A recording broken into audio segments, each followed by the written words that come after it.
So we start this video with honorable mentions. I've always done it, so nothing new here. Great time to do this video since baseball season is still in off season. They're doing negotiations and winter meetings and whatnot. So honorable mention first is going to be Conor Wong. This man is a veteran catcher, but he has not played that many years in the MLB. So it's just a true story about resilience and perseverance and wanting to do what you want to do. At 28 years old, he's played 2 years in this league. 1 year, $800,000. $800,000 what he signed on his contract for this year. So again, minimal for a player that pretty is pretty good on defensively and can put some good offensive numbers. He played 126 games, 447 at bats. He had 54 runs. He also had 125 hits, 24 doubles, one triple, 13 home runs, 52 RBIs, 28 walks, 114 strikeouts, 8 stolen bases, 280 average, 333 on base, 425 slugging, and a 758 OPS. His WAR was 1.6 for offensively. Defensively, I couldn't see his defensive WAR, but he played 106 games behind the plate there, 878.1 innings with 817 putouts, 41 assists, 4 errors, 3 double plays with a 99.5 fielding percentage. Really good for a catcher. He was fourth in assists in the AL. He was also fifth in fielding percentage as a catcher in the AL. Definitely deserving of being here. Again, a good story, feel good story for him. And, Boston always does tend to have players come up and really shine and surprise a lot of people in the baseball world. So overall, Conor Wong deserving of being honorable mention.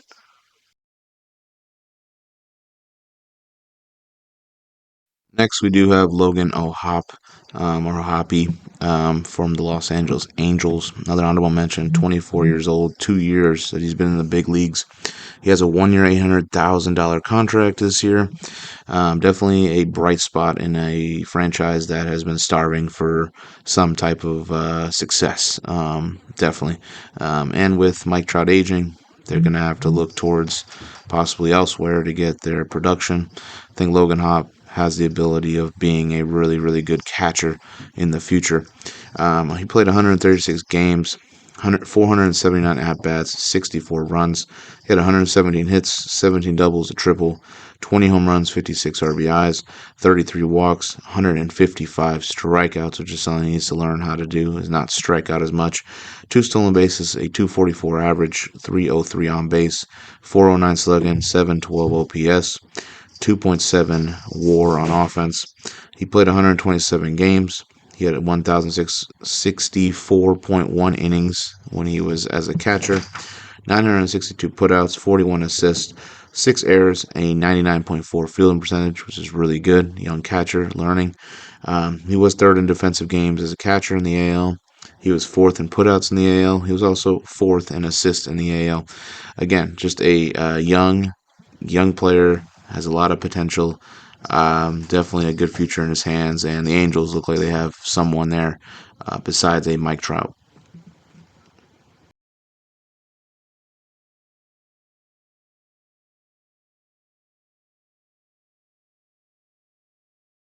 Next person we got is Francisco Alvarez, the New York Mets catcher. Yeah, he's been in the league for 2 years. This is his sophomore season.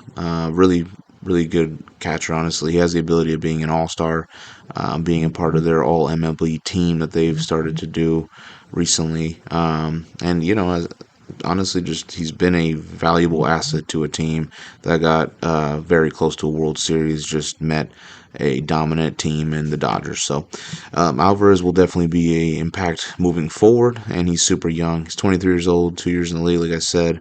Has got 1 year, $800,000 contract, which I think is a steal of a contract. And they're going to have to pay him a lot more than that pretty soon. 100 games that he played, 308 at bats, 39 runs, 73 hits, 14 doubles, 2 triples, 11 home runs, 47 RBIs, 30 walks, 86 strikeouts, one stolen base, a 237 average, 307 on base, 403 slugging, a 710 OPS. His WAR was point .8 and wasn't awesome, but he also was not playing the majority of the year. Um, with the fielding wise, 96 games played, 726 innings that he caught, 775 putouts, 25 assists, 6 errors, 1 double play with a 99.3 fielding percentage. In the postseason, played 13 games, both offense and defensively. He had 4 runs, 11 hits, a double, 3 home runs, 2 walks, 13 Ks, 256 average, 298 on base, 279 slugging, and a 577 OPS. Catching wise, he had 108.2 innings, 107 putouts, 5 assists, 1 error with a 99.1 fielding percentage. Really good. Yeah, overall, no accolades, no awards, but like I said, his future is bright, and yeah, I'm excited to see what he does for the future for this franchise. Next, we got Wilson Contreras from the St. Louis Cardinals. The longtime vet has played for the Cubs and the Cardinals. Definitely has had his run-ins with injuries, and it's definitely affected him. But it's also affected the club because when he is healthy, he is very, very valuable to the team, not only offensively, defensively. So, if he can stay healthy, I think this is a team that can go to the postseason. Could have gone, I think, last year if he stayed healthy. Contreras is 32 years old. He's been in the league for 8 years. 3 years, $54.5 million, plus his fourth year would be a 17.5 club option. So you're thinking more money there if they want to keep him. 84 games played, 301 at bats, 48 runs, 79 hits, 17 doubles, 15 home runs, 36 RBIs, 45 walks, 96 strikeouts, 4 stolen bases. He had a 262 average, a 380 on base, a 468 slugging with an 848 OPS. He had a 2.9 WAR, wins above replacement there. In terms of fielding, 51 games that he played as a catcher, 431.2 innings, 359 putouts, 21 assists, 3 errors, 1 double play with a 99.2 fielding percentage. Pretty solid year. A guy that needs to be honorable mention and is going to be relevant. He just needs to stay healthy, and definitely a team that can and definitely capable of going into a postseason, maybe a postseason run. But they need Wilson Contreras there. But yeah, he's definitely deserving of being here. Hopefully his health continues to. Hopefully he can go to full health and not miss as many games as he did this year and the past years recently.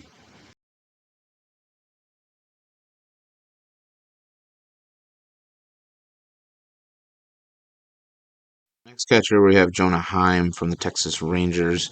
Yeah, very valuable asset to this team that won the World Series in 2023. A guy that's definitely productive, a guy that can continue to strive to become a top 10 catcher. There are, a variety of catchers in this league that are really good. Jonah Heim is underrated in his case. Definitely a backbone for the team, and definitely gets overlooked.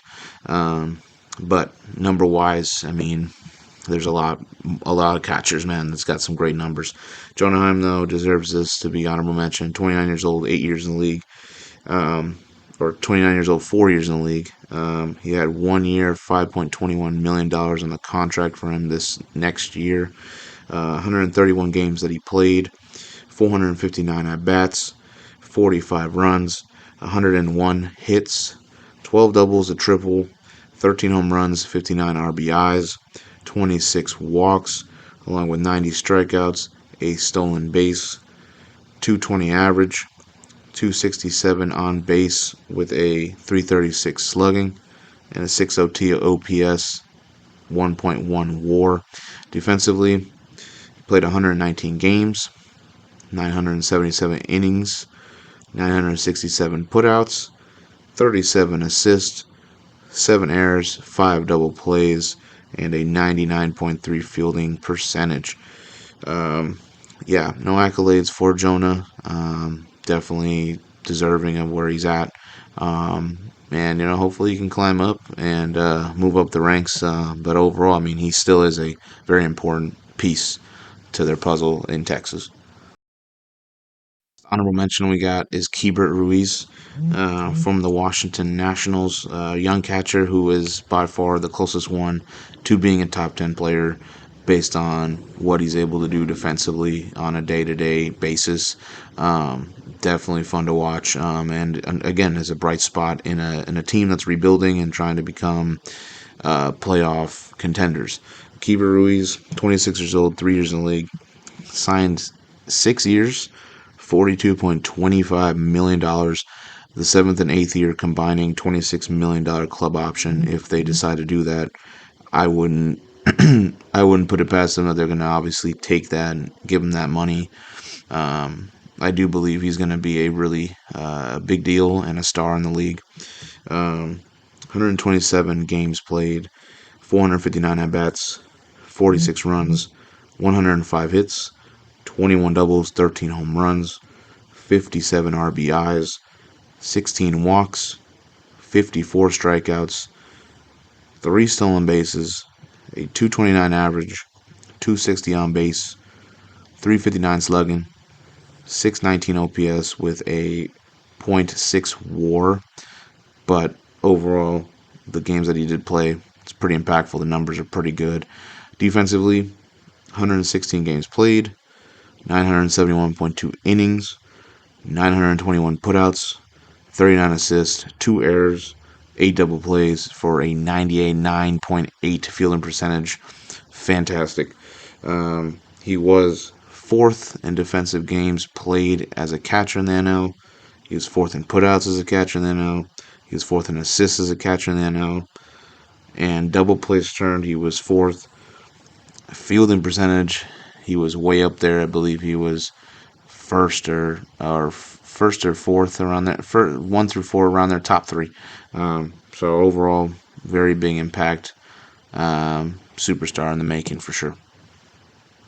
Number 10, Yandy Diaz from the Houston Astros. Yeah, Houston always has great production from players. Obviously, from their extensive trips to the ALCS this year was cut short. But this is a team that's had a lot of success, right, in recent memory. Houston Astros have themselves a really good catcher for the future and for a long time, and what he's been able to do has definitely climbed him up to a top 10 spot here. Diaz is 26 years old. He's been in the league for 2 years. He has a 1 year, $800,000 contract, which is a steal for him, especially not paying him that much for him to be producing the way he is. It's insane. 148 games that he played, 585 at bats, 70 runs, 175 hits, 29 doubles, 3 triples, 16 home runs, 84 RBIs, 24 walks, 107 strikeouts, 2 stolen bases, 299 average, a 325 on base, a 441 slugging, and a 766 OPS with a 3.2 WAR. So really, really good offensively. Defensively, 102 games played, 882 innings, 919 putouts, 36 assists, 4 errors, 5 double plays for a 99.6 fielding percentage. Great year for him. Postseason wise, played 2 games for both offense and defense. He had 7 at bats, 2 hits, 1 RBI, 1 walk, 1 strikeout, 286 average, 375 on base, 286 slugging for 661 OPS. Honestly, pretty good for that wild card series against the Tigers. Defensively, 18 innings, 22 putouts, 2 errors, a 100% fielding percentage. Just an outstanding catcher for the future, for the league. This man he's 5th in batting average in the AL, 7th in hits in the AL, 2nd in singles in the AL, 5th in putouts as a catcher in the AL, 5th in double plays in the AL, and 2nd in fielding percentage as a catcher in the AL. All-star for sure. I can see him having MVP type numbers. I'm just super excited for the future of this guy and what he brings to the table. For this video, we do have number 9, ShayLangers from the Athletics. There's no Oakland Athletics anymore. It's just Athletics until they move to Vegas. Langoliers had a great year. Definitely a very up and coming catcher that continues to improve on a day to day or year to year basis, and I'm hoping to see him climb up on the ranks. He's 27 years old, 2 years in the league.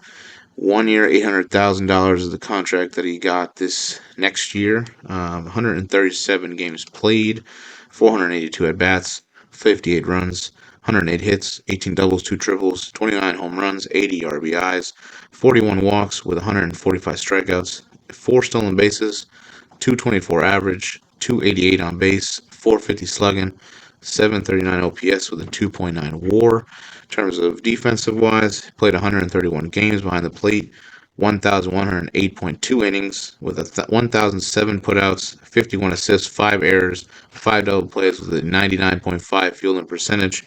He was second in putouts as a catcher in the AL, second in defensive games in the AL as a catcher, fifth in putouts in the AL, like entirely as the entire every position, and fifth in defensive games or in double plays in the AL.